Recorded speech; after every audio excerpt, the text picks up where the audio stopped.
السلام علیکم سامعین، 12 جمادی الاولیٰ کی تاریخ شروع ہو چکی ہے، 16 دسمبر ہے۔ ہماری خبروں کا عنوان ہے دیش دنیا کی 6 اہم خبریں۔ خبر نمبر 1، ہریانہ کے گروگرام کا کھلے میں نماز پڑھنے کا معاملہ سپریم کورٹ میں پہنچ گیا ہے۔ راجیہ سبھا کے سابق ممبر پارلیمنٹ محمد ادیب معاملے کو سپریم کورٹ میں لے گئے ہیں۔ سپریم کورٹ میں دلیل یہ دی گئی ہے کہ ہر جمعے کی نماز میں معاملے کو بھڑکانے کے لیے جو لوگ آتے رہے ہیں، پولیس نے ان کو گرفتار کیوں نہیں کیا، اس لیے ہریانہ کے اعلیٰ پولیس افسران کے خلاف سخت کارروائی ہونی چاہیے۔ نمبر 2، مرکزی وزیر اجے مشرا ٹونی کے خلاف آج لکھنؤ سے لے کر دہلی تک ہنگامے، مظاہرے، احتجاج ہوئے ہیں۔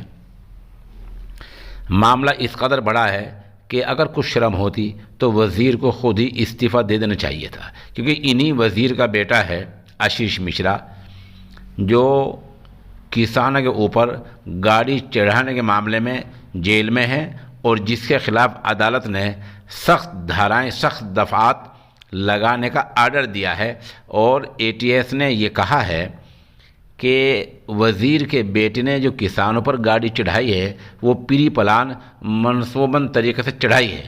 ایسے میں وزیر کو یقیناً استعفیٰ دے دینا چاہیے، لیکن کہا یہ جا رہا ہے کہ BJP وزیر کو ہٹانے کے موڈ میں نہیں ہے، کیونکہ وہ برہمن سماج چاہتے ہیں اور BJP اسی نظریے سے اس معاملے کو دیکھ رہی ہے۔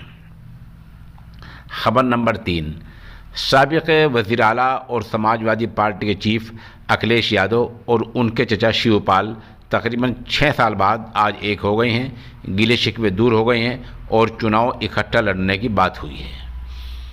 نمبر 4، ہماچل پردیش کے شملہ اور دوسرے کئی علاقوں میں سردی کا جو درجہ ہے وہ بنیاد سے بہت کم درجے پہنچ گیا ہے، جہاں ہونا چاہیے وہاں سے بھی کم چلا گیا ہے۔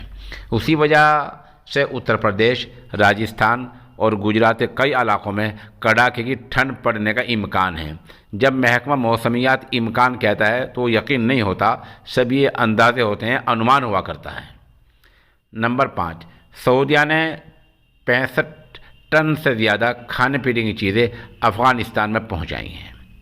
نمبر 6، اسرائیل کے میزائل حملے میں شام کا ایک فوجی مارا گیا ہے، جبکہ سرکاری طور پر بتایا گیا ہے کہ اسرائیل کے دوسرے تمام حملے ناکام بنا دیے گئے ہیں۔